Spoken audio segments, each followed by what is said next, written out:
Good morning. I want to welcome y'all to my assessment report. I know a lot of times a lot of teachers take data and they go ahead and break it down and give it back to you guys. So we're gonna do the same thing of my data, but since I am a physical education coach, I did my data in my latest assessments, which is flag football.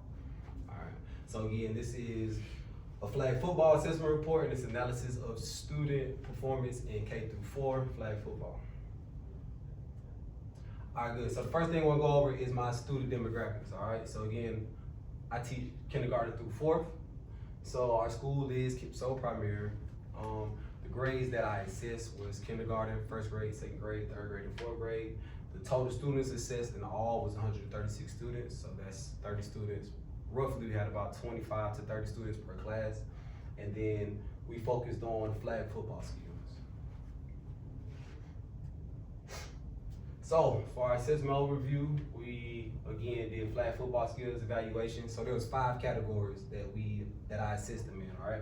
So that's rules understanding. So that's again knowing different rules, how many players are on the field at once, what happens if you accidentally run into somebody, how long do you have to throw the ball? So they had a rules understanding. They had our basic skills. So again, we're doing flag football. So we have our basic skills of just running, grabbing the flag and pulling.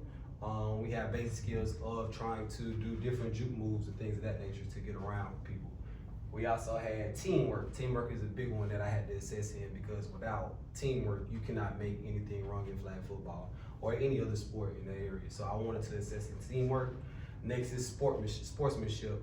One of our big standards in PE is having to teach kids sportsmanship. So I went ahead and assessed in sportsmanship, and last but not least was game strategy.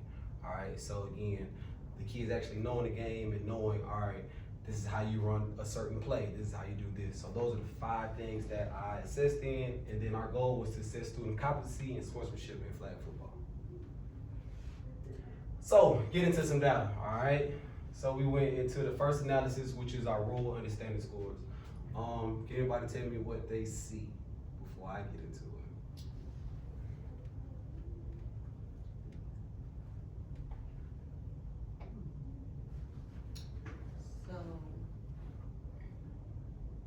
I'm noticing, and tell me if I'm going overboard, as it relates to rules, like your basic knowledge of basic knowledge of understanding. I think that, of course, like people like the 3rd and 4th graders, some of them, if they're used to playing like regular football, their understanding is there. Same thing with 1st grade, 2nd grade. Just thinking about the demographic of the scholars, I know how they can kind of throw it off. And then with kinder, also just kind of seeing they're just now getting into athletics and sports and things of that nature. So I'm not expecting the score to be as high, but it's good for a score out of 10. So great job, Ms. Hicks, great job. So if you can see, a lot of our older kids had the higher scores. So you see 3rd and 4th grade, again, like Ms. Hicks said, a lot of them are already starting to play football. So a lot of those we have almost 9 out of 10.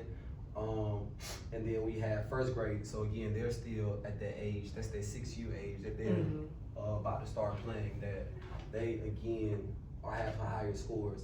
And then we have K in 2nd, all right? So 2nd are some of our older babies too, but we know what kind of 2nd graders we deal with, so we have a different data score for them. And again, kindergarten are just starting off, so they don't really know much, but they still did well, so that shows a lot about how I did as far as teaching the actual rules of the game. Next, we have our basic skill scores, all right? So I'll go straight into our basic skill scores. A lot of our kids did a great job in our basic skills, all right? So that means we did a lot of great jobs when we had our flag pulling drills. We did a lot of great jobs when we had our one-on-one drills, all right? So again, you can see almost all of our students scored almost 9 out of 10. Again, we see that kindergarten is that you're just starting off level. So we can tell by this data that kindergarten, again, they're just starting off, so they're not gonna have as good scores, and also they're just developing their motor skills, so it's a lot different. Teamwork scores, all right? Teamwork scores, here we vary. Can anybody tell me what they see as far as teamwork? At 2nd grade is very low, but we know what type of demographic we have with 2nd grade. Great job, thank you, Ms. Bailey. So again, 2nd grade, we know what kind of demographic we have, so they're actually very low. We also come into 3rd and 4th grade, all right? So compared to the other scores, we see 3rd and 4th grade are a little bit lower compared to what you've seen from the other scores.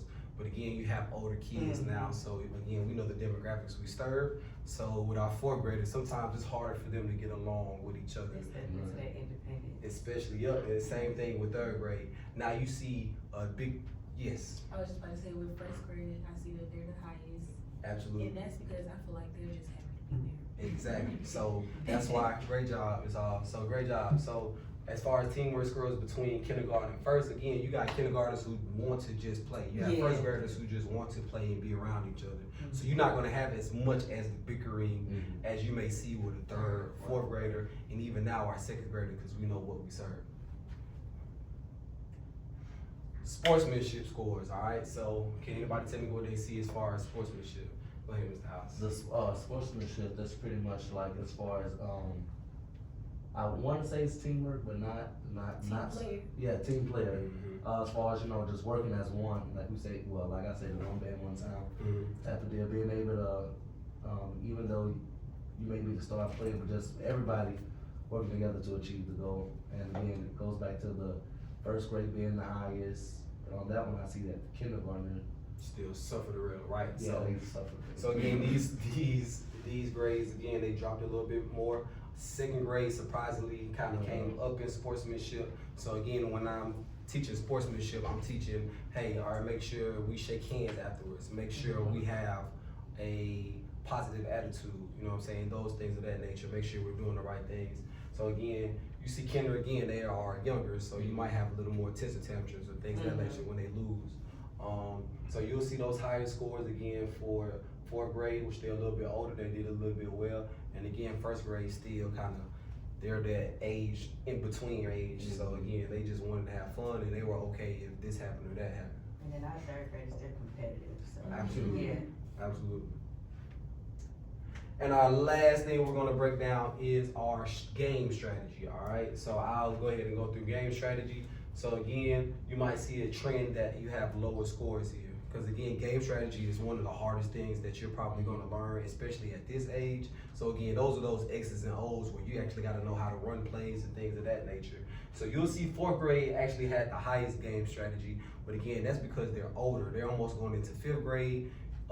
In Georgia, football starts, now you can do flag football now, but football doesn't start until 7th grade. So they're almost getting into that age where they're actually going into actual football. So they'll have a little bit way better when it comes to game strategy and understanding plays and things of that nature. All right, so what are my trends and implications? So overall, students did pretty well when it came to basic skills. So them learning the basic skills and also sportsmanship, they also did pretty well. The lowest things that we see were game strategy and teamwork, all right? So teamwork was one thing that we definitely had to work on a little more across the board. And again, game strategy other than 4th grade, we definitely need to work on that across the board. We see that our younger kids, which is K through 1, and even sometimes our 2nd grade, show more difficulty with rules and understanding and actually going over the rules.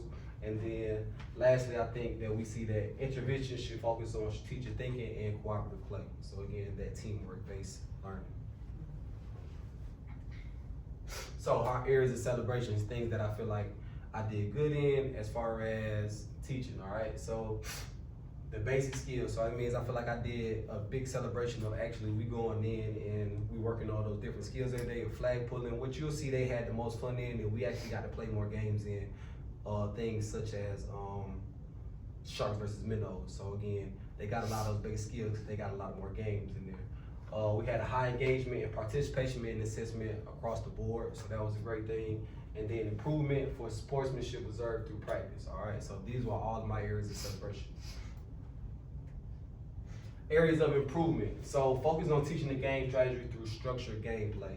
So actually doing more gameplay, which was very hard to get a kindergarten or 1st or 2nd grade to actually go through a real football game.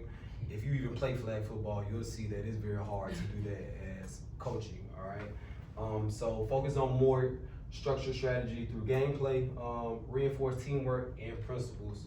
So with collaborative skills, all right? And then last but not least, I have to introduce more interactive methods for rules and instructions for the younger grades, all right? So more things that they can interact with and they can understand while I'm in my instructions for the younger grades, again, K through 2, have a little bit harder time going through those game strategies and the rules of understanding. So I have to do better as far as when it comes to putting things together for them to help them understand. So my action plans, all right? So I have an action plan. My first thing on my action plan is to develop target lessons plans to improve game strategy skills. So that's me going in, going back in. How can I make, especially K through 2 and some of third, understand the game and how we do X's and O's? Do I need to simplify things as far as plays, or do I need to make a game where it comes to where we just are working on plays? Because anytime you give them a game, they tend to understand it more. Next thing is implement team building exercise to strengthen teamwork. So doing a lot more things where they have to work together in order to build that teamwork and that sense of team going to play. Provide additional rule-based learning activities for younger students. So again, them getting the actual rules of the game. So for my younger students, maybe it's stopping them after they do something wrong and redirecting and reteaching, like, hey, this is the rule, this is how we do it, and having to do that a lot. You know, sometimes doing it 1 time or 2 times might not work with our younger babies. So again, provided a lot of support in there, and then reassess next term to track improvement. So even though I moved to different, even though I moved through different sports during my what do you call it, the block, come back to flag football and then reassess what's going on in flag football. So that might even mean spending a little bit long term. Last but not least, it is my reference page. So again, we had our data reports that I pulled. I went through best practices in physical education and then the framework. Other than that, does anybody have any questions before we end? Anybody have any comments? Very well. All right, appreciate it. So how would you, you had a chart for, a data chart for, I believe it was teamwork, and then you also had one for, sportsmanship. How would you explain the difference between cause the sportsmanship and teamwork kinda go ahead and They do kind of go ahead and, excuse me. They do kind of go hand in hand, but the biggest things when I'm looking for is teamwork, is them actually being able to work together on the field? on the field, right? The biggest thing I'm looking for is sportsmanship, is them knowing how to handle themselves as students. Whether we lose or win, I'm not gonna pout and cry, or I get back up and I shake this person's hand in that aspect. So those are my biggest 2 differences between teamwork and sportsmanship. Okay. Anybody have any other questions? All right, appreciate your time. Thank you.